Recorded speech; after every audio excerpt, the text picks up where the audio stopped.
사무엘상 2장 11절부터 36절 말씀. 엘가나는 라마의 자기 집으로 돌아가고 그 아이는 제사장 엘리 앞에서 여호와를 섬기니라. 엘리의 아들들은 행실이 나빠 여호와를 알지 못하더라. 그 제사장들이 백성에게 행하는 관습은 이러하니 곧 어떤 사람이 제사를 드리고 그 고기를 삶을 때에 제사장의 사환이 손에 새 살 갈고리를 가지고 와서 그것으로 냄비에나 솥에나 큰 솥에나 가마에 찔러 넣어 갈고리에 걸려 나오는 것은 제사장이 자기 것으로 가지되 실로에서 그곳에 온 모든 이스라엘 사람에게 이같이 할 뿐 아니라 기름을 태우기 전에도 제사장의 사환이 와서 제사 드리는 사람에게 이르기를 제사장에게 구워 드릴 고기를 내라. 그가 내게 삶은 고기를 원하지 아니하고 날 것을 원하신다 하다가 그 사람이 이르기를 반드시 먼저 기름을 태운 후에 네 마음에 원하는 대로 가지라 하면 그가 말하기를 아니라 지금 내게 내라 그렇지 아니하면 내가 억지로 빼앗으리라 하였으니 이 소년들의 죄가 여호와 앞에 심히 크면 그들이 여호와의 제사를 멸시함이었더라. 사무엘은 어렸을 때에 세마포 에봇을 입고 여호와 앞에서 섬겼더라. 그의 어머니가 매년 드리는 제사를 드리러 그의 남편과 함께 올라갈 때마다 작은 겉옷을 지어다가 그에게 주었더니 엘리가 엘가나와 그의 아내에게 축복하여 이르되 여호와께서 이 여인으로 말미암아 내게 다른 후사를 주사 이가 여호와께 간구하여 얻어 바친 아들을 대신하게 하시기를 원하노라 하였더니 그들이 자기 집으로 돌아가매 여호와께서 한나를 돌보시사 그로 하여금 임신하여 세 아들과 두 딸을 낳게 하셨고 아이 사무엘은 여호와 앞에서 자라니라. 엘리가 매우 늙었더니 그의 아들들이 온 이스라엘에게 행한 모든 일과 회막문에서 수종드는 여인들과 동침하였음을 듣고 그들에게 이르되 너희가 어찌하여 이런 일을 하느냐.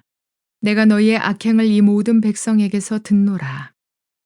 내 아들들아 그리하지 말라. 내게 들리는 소문이 좋지 아니하니라. 너희가 여호와의 백성으로 범죄하게 하는도다.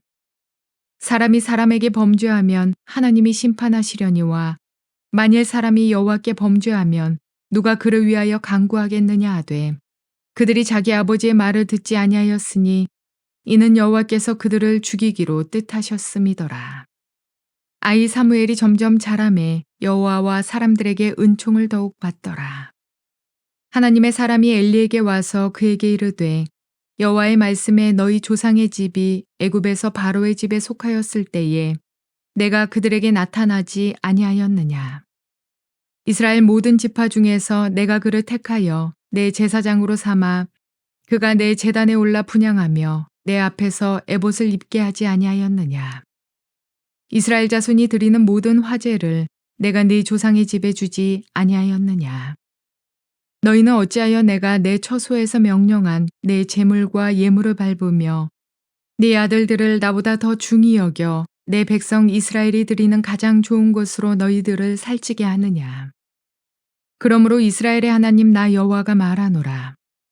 내가 전에 네 집과 네 조상의 집이 내 앞에서 영원히 행하리라 하였으나 이제 나 여호와가 말하노니 결단코 그렇게 하지 아니하리라. 나를 존중히 여기는 자를 내가 존중히 여기고 나를 멸시하는 자를 내가 경멸하리라.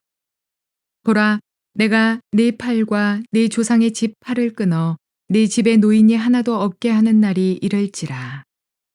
이스라엘에게 모든 복을 내리는 중에 너는 내 처소의 환난을 볼 것이요 네 집에 영원토록 노인이 없을 것이며 내 제단에서 내가 끊어버리지 아니할 네 사람이 네 눈을 쇠잔하게 하고 네 마음을 슬프게 할 것이요 네 집에서 출산되는 모든 자가 젊어서 죽으리라.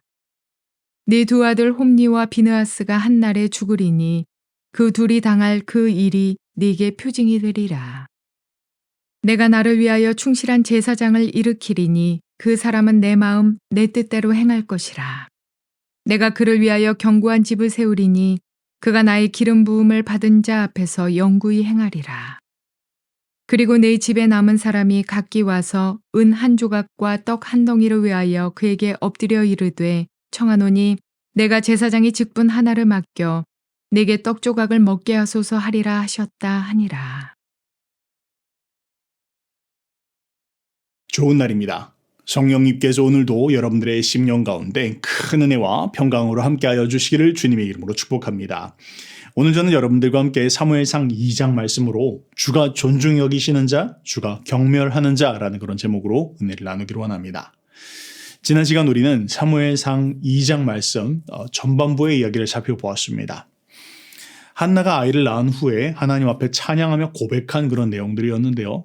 그 찬양과 그 고백은 사무엘서 전체를 압축적으로 요약하는 그런 내용들이었다 말씀을 드렸습니다. 그러면서 그 내용이 무엇이었는지를 보니까 바로 여호와께서 주권자가 되신다. 그는 그의 뜻대로 높이시기도 하고 그의 뜻대로 낮추시기도 하는 그런 권세를 가지신 분이시다. 그가 진정한 역사의 주권자가 되시는 분이시다라는 것을 이야기하는 게 한나의 노래였고 그것이 사무엘서 전체의 핵심적인 주제와 같았다라고 말씀을 드렸습니다. 자, 이제 오늘 말씀은요, 그 연속이기도 하고 그것의 실제 적용이기도 합니다. 오늘 이야기는 두 가문을 대조해서 이야기를 하고 있습니다. 사무엘과 사무엘의 가족, 그리고 엘리와 엘리의 아들들, 그 가족들을 비교 대조하면서 하나님의 주권자가 되신 그 하나님께서 누구를 높이시는지, 누구를 낮추시는지에 대한 이야기들을 실질적으로 우리에게 케이스로 보여주고 있는 내용, 바로 그것이 오늘 말씀입니다. 자, 오늘이 11절부터 36절까지의 말씀인데요. 오늘은 방금 말씀드렸던 그 두 가문의 이야기를 들어보면서 하나님께서 결국 누구의 손을 들어주시는지, 주께서 높이시는 자는 누군지, 주께서 낮추시는 자가 누군지, 이 부분들을 한번 살펴보기를 원합니다. 자, 오늘 말씀 1절, 11절 말씀으로 한번 들어가 보도록 하겠습니다. 엘가나는 라마의 자기의 집으로 돌아가고 그 아이는 자기 제사장 엘리 앞에서 여호와를 섬기니라, 그렇게 이야기하고 있습니다. 한나와 한나의 가족들이 기도를 마치고 자기 집으로 돌아가고 나서 한나가 하나님 앞에서 원한 것처럼 이 아이를 제사장 엘리에게 맡겨둡니다. 엘리가 이제는 그 아이를 하나님의 사람으로 키워주십시오 하고 전적으로 그 아이를 두고 이제 돌아가게 되었다라고 그렇게 이야기하고 있습니다. 그러면서 한나는 비록 이 아이를 엘리에게 맡겨놓았지만 사실은 그것은 엘리가 훈련시키는 것이 아니라 하나님께서 훈련시키시는 것이었습니다. 사무엘은 엘리 앞에서 훈련을 받았지만 그러나 사실은 근본적으로 하나님 앞에서 하나님을 어떻게 섬기는지를 배우는 그런 시간들을 가졌다라는 것이죠. 자, 그러면서 이제 본격적으로 12절부터 17절까지의 말씀은 엘리의 아들들이 어떤 행동을 하였는지에 대한 부분들을 우리에게 고발하고 보여주고 있습니다. 자, 엘리의 아들들은 어떤 사람이었습니까? 성경을 보니까 엘리의 아들들은 행실이 나쁜 자들이었다, 그렇게 이야기하고 있습니다. 여기서 지금 행실이 나쁘다라는 그 표현은 원어로 보면 벨리알의 아들들이라는 그런 표현인데, 이 말은 행악자들이다, 배역한 자들이다, 불안당들이다, 그렇게 이야기하고 있는 것입니다. 그런데요, 사실 이 벨리의 아들들이라는 그 표현이 이 앞에 1장에서도 나옵니다. 1장에 어디에서 나오냐면 엘리가 한나가 하나님 앞에 서원하며 기도하고 있을 때 한나가 그냥 입술만 중얼중얼 하고 있는 것을 보면서 술을 좀 그만 마셔라 라고 하는 그런 장면 기억나시죠? 근데 그때 엘리의 그 이야기를 듣고 한나가 뭐라고 이야기하냐면, 저를 이런 벨리알의 딸로 보지 말아 주십시오. 저를 그렇게 불량한 딸로 보지 말아 주십시오. 그렇게 지금 이야기하고 있다는 것입니다. 저를 그렇게 불량한 사람으로서 패역한 사람으로 보지 말아 주십시오. 저는 술을 마셔서 이런 것이 아니라 하나님 앞에 애통하는 마음으로 기도하고 있는 것입니다. 라고 그렇게 표현할 때 이 단어를 썼습니다. 그런데 지금 그 이야기를 반복해서 일부러 이 사무엘서의 저자가 이 단어를 사용하고 있는 이유는 지금 그것을 고발해주고 있다는 것입니다. 무엇을요? 엘리야, 진정 패역한 자는, 진정한 불안당은 한나가 아니었어. 너의 아들이 그런 사람이었어. 라고 지금 이야기를 하고 있다는 것입니다. 자, 그러면서요, 엘리의 아들들에 대해서 더 이야기를 하고 있습니다. 그 아들들이 무엇이었다고요? 여호와를 알지 못했다, 그렇게 이야기합니다. 말이 사실은 안 됩니다. 엘리가 제사장이면 엘리의 아들들도 제사장입니다. 근데 제사장이 여호와를 알지 못할 수가 있습니까? 있을 수 있다는 겁니다. 그러면서 이야기하는 겁니다. 제사장이면서도 여호와를 알지 못한다는 게 무슨 말인지를 내가 알려주겠다라고 하면서 두 가지 케이스를 들어서 이야기하고 있습니다. 자, 첫 번째 사건은 무엇입니까? 사람들이 하나님 앞에 나와서 희생제사를 드립니다. 그리고 나서는 그 제사를 나누기 위해서 아마 고기를 끓인 것 같습니다. 그런데 그렇게 하고 있을 때 이 엘리의 두 아들 홈니와 홈니와 비느하스가 자기의 사환들을 보내서 그들의 손에 삼지창을 들려보내고 그 손에 가져가서 고기를 끓이고 있을 때 그것 중에서 뭐든지 그냥 젤리오는 것들은 다 갖고 오게 하였다라고 지금 이야기하고 있다는 것입니다. 별로 그게 뭐가 그렇게 문제입니까? 라고 생각할 수 있지만요. 사실은 레위기의 제사법에 따르면 이건 문제가 되는 것입니다. 왜 그렇습니까? 율법에 의하면 제사장들이 받을 고기는 딱 정해져 있습니다. 가슴살 그리고 넓적다리살 이렇게 하나님께서 그들에게 정해 주셨다는 것이죠. 그러니까 지금 이들이 하고 있는 건 무엇입니까? 이들은 자기의 원하는 부위를 얻기 위해서 무엇이든지 다 하는 사람이었다. 그렇게 행동하고 있었다. 하나님의 제사를 경멸하였다는 것이죠. 일반 평민들도 아니고 제사장이 그런 짓을 하였다라고 지금 이야기하고 있는 것입니다. 그런데 지금 여기서 멈추지를 않습니다. 그들이 하고 있는 일이 무엇인지를 보니까 두 번째는 더 심각한 일입니다. 이번에는 아예 제사가 진행 중에 있습니다. 그런데 그 제사가 진행 중에 있는 가운데서 고기를 요구했다라는 것입니다. 이런 케이스입니다. 화목제를 드릴 때요. 제사자가 헌제자가 제사를 드립니다. 그리고 제사를 다 드리고 난 후에 모든 것이 끝나고 나면 그 가운데에서 고기를 따로 떼어서 제사장에게 주도록 되어져 있다. 나눠 먹도록 되어져 있습니다. 나눠 먹는 것은 순서에 따라서 당연히 그렇게 돌아가게 되어 있습니다. 그런데 여기서 주의해야 될 것이 있습니다. 그게 뭐냐면 절대로 기름에는 손을 대서는 안 된다는 겁니다. 왜요? 기름은 하나님께 드리도록 정해져 있는 것입니다. 자, 그런데 이 엘리의 두 아들이 그 기름이 먹고 싶었던 것 같습니다. 실제로 고기를 많이 드시는 분들, 고기 좋아하시는 분들은요, 기름이 맛있다는 거 아십니다. 그런데 이 엘리의 두 아들이 그 기름이 먹고 싶었던 것이죠. 그래서는 제사가 지금 기름이 태워지기도 전에 중간에 들어가서 제사를 멈춰라. 그리고 그 고기를 달라. 우리의 몫이 있지 않냐. 그 기름이 달려있을 때 달라. 기름을 태우지 말고 달라. 그렇게 이야기를 하였다라는 것입니다. 있을 수 없는 일을 하고 있는 것입니다. 정말로 하나님 앞에 겁없는 행동을 하였다라는 것을 지금 이야기하고 있는 겁니다. 하나님이 정하신 이 제사 시스템 자체를 파괴하는 행동을 다른 누구도 아니고 제사장들이 그 일을 하였다라는 것입니다. 심지어는 그 일들에 대해서 일반 백성이지 지금 제사를 드리고 있는 사람이 안 된다. 그리하면 안 된다. 내가 이 제사를 다 드리고 나서 당연히 줄 것인데 기다려라 이야기함에도 불구하고 그들을 겁박하고 협박하면서까지 고기를 내놔라. 그렇게까지 이야기하고 있었다. 그것이 당시에 이스라엘의 모습이었고 사사시대의 마지막 모습, 그 엘리의 가문의 모습이 그러했다라는 것을 지금 이야기하고 있었다는 것입니다. 너무 심각한 것이죠. 그러면서 말하기를 이것이 관습이었다. 13절에 그렇게 이야기하고 있습니다. 근데 여러분 이 관습이라는 번역이 원어가 뭔지 보시면 참으로 놀랍습니다. 이게 바로 미슈파트였다라는 것입니다. 이게 우리가 정해놓은 원칙이야. 이게 원칙이야. 우리 실로에서는 이렇게 하는 것이 당연한 것이야. 라고 지금 이야기했다라는 것이죠. 여러분 한나의 노래 기억나십니까? 땅의 기초를 놓으실 때 하나님께서 공평과 정의로 세상의 기초를 놓으셨는데 엘리의 아들들은 겁도 없이 자기의 기초를 그 땅 가운데 두고 실로에서는 이게 통하는 원칙이니까 이렇게 행동해야 돼 라고 그렇게 이야기하고 있습니다. 근데 하나님은 어떤 분이시죠? 하나님은요. 사람의 마음을 알으시는 분이십니다. 지식의 하나님이십니다. 행동을 달아보시는 분이십니다.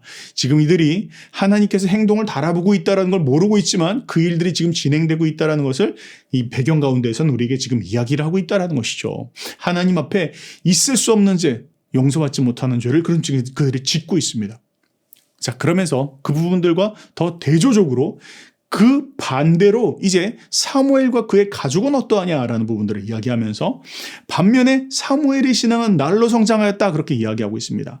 사무엘은 어릴 때부터 세마포 에봇을 입고 여호와 앞에서 섬기는 일을 하였다라고 이렇게 얘기하고 있죠. 세마포 에봇은요 사실은 제사장이 입는 옷입니다. 그런데 제사장이 되려면 적어도 25살, 30살은 되어야 합니다. 그런데 지금 어린아이임에도 불구하고 그에게 이 세마포 에봇을 입혔다라는 건 당시의 상황과 정황들을 자세히 이야기하고 있어서 있지 않아서 우리가 알 수는 없지만 엘리의 아들들은 점점 하얀 곡선을 그리고 있고 이 사무엘은 그 가운데에서 제사장으로서의 훈련이 순조롭게 이루어지고 있다는 것을 우리에게 지금 보여주고 있습니다. 그런데 그 배경에는 그 사무엘이 그렇게 섬길 수 있었던 배경에는 어디와 무엇이 있었느냐라고 말하면서 한나의 헌신이 있었다 그렇게 이야기하고 있죠. 한나가 매년마다 하나님 앞에 나아가서 제사를 드릴 때마다 아이가 성장함에 따라서 옷 사이즈가 커져야 되니까 새로운 에봇을 입혀다가 준비해다가 그 아이에게 입혔다라고 그렇게 지금 이야기하고 있는 것입니다. 그래서 하나님께서 이 한나와 사무엘에게 축복을 주셨는데 한나에게는 5자녀를 낳을 수 있는 축복을 주셨고 사무엘은 26절에 보니까 점점 자라서 여호와와 사람들에게 더욱 은총을 받더라 그렇게 이야기하고 있습니다. 하나님과 사람들에게 축복을 받으면서 자라나갈 수 있게 하셨고 하나님이 이 임재 안에 더욱 가까이 나아갈 수 있도록 하나님께서 그를 가까이 여기셨다라고 그렇게 이야기하고 있는 것입니다. 하나님께서 가까이 나가는 자, 하나님 앞에 겸손히 나가는 자, 하나님을 의지하는 자, 하나님은 그런 자들을 세우시고 축복하십니다. 그런데 하나님을 경멸하는 자, 이런 자를 하나님은 그만두시지 않는다라고 이야기하고 있는 것입니다. 그러면서 다시 이제 이야기하기를 22절부터 25절까지는 여호와를 만홀히 여김으로 말미암아 이제 하나님께서 이 엘리의 아들들을 죽이시기로 작정한 이야기들을 다루고 있습니다. 자, 엘리의 아들들은 어떤 일을 하였다고요? 그들은 제사를 멸시하였고 자기의 욕망을 채우기 위해서 자기에게 주신 그 권위를 가지고 자기의 배를 채우는 일들을 하였습니다. 그런데 그들이 여기서 멈추지를 않습니다. 급기야나 어떤 일을 하고 있는지 보니까 성막에서 회막문에서 수종드는 여인들을 범하는 일까지 하였다 그렇게 이야기하고 있죠. 사실 여러분 회막을 보시면 회막은 남자들만 다니는 그런 곳이 아니었습니다. 회막에는 여인들이 있었습니다. 근데 그 여인들은 무엇을 합니까? 아마 회막 문에서라고 이야기하는 거 보니까 회막 안으로 들어올 수는 없지만 그런데 그 회막 바깥에서 진설병을 굽거나 혹은 빨래를 하거나 이런 돕는 일들을 하는 사람들이 있었다는 것이죠. 나실인들이 가운데서 나실인으로 헌신한 그런 여인들이 있었을 것이고 혹은 레위인들의 아내들이나 뭐 이런 사람들이 있었겠죠. 그런데 지금 뭐라고요? 그 회막문에서 수종드는 그 여인들과 동침하였다까지 그렇게 지금 이야기를 하고 있는 것입니다. 정말로 있을 수 없는 짓을 벌이고 있는 것입니다. 자, 그런데요. 문제가 또 한 가지가 있습니다. 그게 뭡니까? 엘리가 바로 문제가 있었습니다. 엘리가 그 일을 보았거든 당장의 조치를 취했어야 됐습니다. 여러분 지금 여기가 사사시대를 넘어서서 사사시대 끝에 사무엘이 지금 등장하고 있는 그런 시대지 않습니까? 그런데 사실은 모세 오경에서 레위기를 살펴보면 하나님께서 아론이 그의 아들들이 하나님 앞에 하나님께 드려야 되는 불을 나답과 아비후가 잘못된 불을 드림으로 말미암아 바로 그 자리에서 죽는 장면들을 레위기에 기록해 놓고 있습니다. 그 사건이 제사장들이 하나님 앞에 어떤 마음으로 나가야 된다는 걸 엘리가 그 누구보다도 잘 알고 있습니다. 그러면 어떻게 해야 됩니까? 적어도 자기 아들들이 정말로 하나님 앞에 벼락 맞아 죽지 않도록 하기 위해서도 절대로 그렇게 하면 안 된다라고 하고 매를 대서라도 이 일을 멈췄어야 되겠죠. 그런데 엘리가 지금 무엇을 하고 있는지를 보니까 그냥 그가 호통을 치고 말았다 그렇게 이야기를 하고 있습니다. 참 너무 안타까운 일입니다. 하나님을 사랑하는 마음으로 정말로 하나님의 거룩함을 지키는 마음으로 자기가 그 누구보다도 그 일에 앞장서야 될 엘리가 하나님을 사랑하기보다는 아들들을 사랑하는 마음에서 그 아들들의 마음 상하지 않는 것들을 돌보시기 위해서 하나님께 오히려 해야 할 역할들을 하지 않고 사람들, 아들들의 비위들을 맞춰주고 있는 그 모습 안에서 하나님은 이제는 더 이상 이 가문에 소망이 없구나라는 것을 결단하셨다라고 말하고 있는 것입니다. 자, 그러는 사이에 어떻게 되었을까요? 그러는 사이에 엘리의 아들들은 아무도 두려워하지 않는 아이들이 되었습니다. 하나님도 두려워하지 않는 아이들이 되었습니다. 처음에 어떤 일들을 들어갔겠죠. 그런데 처음부터 그것을 정확하게 가르쳤다면 애들이 이 정도까지 되진 않았을 것입니다. 그런데 급기야는 제사를 경멸하는 일뿐만 아니라 수종드는 여인들까지 겁탈하는 그런 일들을 통해서 하나님은 이제 이들을 죽이시기로 작정하였습니다. 자, 27절부터 36절까지의 말씀에 보면 이제 그러므로 말미암아 하나님께서 엘리 집안의 심판을 말씀하시는데요. 27절부터 29절 말씀에 보니까 하나님께서 엘리에게 사람을 보내셔서 책망을 하십니다. 근데 여러분 엘리가 누구죠? 엘리가 제사장입니다. 엘리가 제사장이라는 말은 엘리가 하나님의 음성을 듣는 사람이어야 된다는 것이죠. 그 누구보다도 먼저 하나님의 음성을 그가 듣고 백성들에게 이야기해 주는 사람이 되어야 합니다. 그런데 이제 하나님께서 내가 너와는 상종하지 않겠다. 내가 너에게 이야기하지 않겠다. 지금 그 이야기 하시는 거예요. 누구를요? 하나님께서 무명의 선지자를 보내셔서 어떤 이름도 없는 사람을 보내셔서 엘리에게 그 이야기를 하게 하셨다라는 겁니다. 하나님께서 엘리와 말을 섞지 않으신다라는 것을 이야기하고 있는 것이죠. 엘리는 벌써 이런 일이 벌어졌으면 정말로 하나님 앞에 금식하면서까지 나갔어야 됐을 것입니다. 자, 그러면서 하나님께서 어떻게 하시는지를 봅시다. 책망하십니다. 엘리에게 말씀하십니다. 출애굽 때부터 너의 조상들 아론의 집안에게 내가 나타내 보이지 않았느냐? 그리고 모든 지파 중에서 너의 가문을 제사장으로 삼지 않았느냐? 그리고 너희들에게 먹을 수 있는 화제를 내가 모든 것들을 위임하지 않았느냐? 맡기지 않았느냐? 그런데 그렇게 했음에도 불구하고 너희는 어떻게 하였느냐? 너희는 어찌하여 나의 제물과 예물을 발로 밟느냐? 하나님의 제사를 경시하였다라는 것이죠. 그리고 엘리 너는 어찌하여 하나님보다 내 아들들을 더 중히 여겼느냐? 하나님 두려워하는 것을 가르쳐야 됐는데 하나님 두려워하는 것을 가르치지 않고 네 아들 비위 맞추는 것만 하다가 이렇게 되었다라는 부분들을 엘리에게 책망하고 있습니다. 네가 그것을 책망하고 깨우치고 회개케 하는 일들을 했어야 했음에도 불구하고 네 역할들을 다 하지 아니하였다. 그리고 마땅히 드려야 하나님 앞에 마땅히 드려야 할 부분들을 너희가 어찌 갈취하여 너희 배만 불리고 있었느냐 하라고 하나님께서 따끔하게 정확하게 엘리에게 책망을 하십니다. 그러면서 이제 결론적으로 말씀하십니다. 30절부터 36절까지는 그러말로 말미암아 너희의 집안에 심판이 임할 것인데 첫 번째 너희와 맺은 약속을 내가 취소하겠다. 이유는 무엇이냐? 30절 하반절에 이렇게 이야기합니다. 나는 나를 존중히 여기는 자를 존중히 여기고 나를 멸시하는 자를 내가 경멸하리라. 이게 하나님의 이유입니다. 여러분 이거 꼭 기억하셔야 됩니다. 어떤 분이십니까? 하나님은 하나님을 존중히 여기는 자를 존중히 여기시는 분이시고 하나님을 멸시하는 자들을 경멸하시는 분이십니다. 하나님을 어떻게 대하고 있습니까? 하나님을 존중히 여기고 있습니까? 하나님의 음성을 두려움으로 떨림으로 듣고 있습니까? 하나님의 음성을 듣기 위해서 겸손한 마음으로 나가고 있습니까? 하나님 말씀하셨다면 그분의 말씀에 대해서 정말 두려움으로 떨리는 마음으로 받고 있습니까? 하나님을 존중히 여기시고 있습니까? 하나님께서 당신을 존중히 여기실 것입니다. 혹은 하나님을 멸시하고 있지는 않습니까? 하나님 말씀하셨음에도 불구하고 그것을 듣지 않고 순종하지 않고 내 뜻대로 내 마음대로 행동하고 있지 않습니까? 만약 그렇게 하나님을 멸시하신다면 하나님의 경멸을 받게 되어질 것입니다. 우리가 사람에게 경멸받는다면 회복되어질 가능성이 있죠. 그런데 하나님이 만약 우리를 경멸하신다면 그건 인생의 소망이 없는 것입니다. 자, 오늘 말씀은 그것을 이야기하고 있습니다. 엘리에게 이렇게 이야기합니다. 나를 존중히 여기는 자를 내가 존중히 여길 것이다. 그리고 나를 멸시하는 자를 내가 경멸할 것이다. 라고 이야기하면서 너희가 나를 멸시하였기에 내가 너희를 이제 끊어낼 것이다. 너희와의 약속을 취소할 것이다. 그리고 둘째, 너희의 가문의 씨를 끊을 것이다. 라고 이야기하면서 너희 집안에 노인이 없게 할 것이다. 전부 단명할 것이다. 라는 것이죠. 그리고 첫 번째 케이스, 바로 홈리와 비느하스가 그 첫 시작이 될 것이다. 라고 아주 무서운 심판을 명하고 계십니다. 그러면서 말씀하시기를 덧붙여 이야기하기를 그러나 내가 너는 내리겠지만 새로운 나를 위해서 충실히 섬기는 새로운 제사장을 일으킬 것이다. 그리고 그가 내 기름 부음 받을 자 앞에서 그러니까 다윗 앞에서 섬기는 자가 될 것이다. 사무엘을 세우실 것이다 라는 것이죠. 사무엘을 세워서 다윗 왕을 일으킬 것이다 라는 것을 하나님께서 그에게 이야기하셨다라는 것입니다. 그리고 그때 너희의 후손들은 그에게 엎드려서 제사장 직분을 구걸할 것이고 양식을 구하게 될 것이다. 비참해지게 될 것이다 라는 것을 이야기하고 있는 것입니다. 여러분, 이것이 바로 하나님이십니다. 우리 한나의 노래에서 이야기했었죠.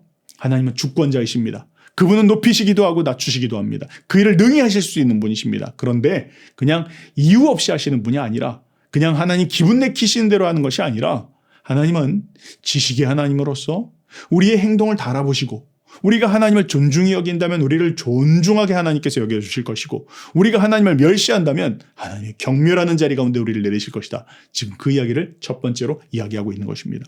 우리의 마음을 돌아봅시다. 하나님을 존중히 여기고 있습니까? 하나님의 말씀 앞에 두렵고 떨고 계십니까? 하나님께서 우리를 세우실 것입니다. 존중히 여기실 것입니다. 하나님은 인격적으로 우리를 대해 주실 것입니다. 그런데 우리가 하나님을 멸시하신다면 하나님은 우리를 낮추실 것입니다. 그런 겸손한 마음으로 하나님 앞에 나아가 교제할 수 있는, 엎드려 나아갈 수 있는 오늘 그런 하루가 되실 수 있기를 주님의 이름으로 축복합니다.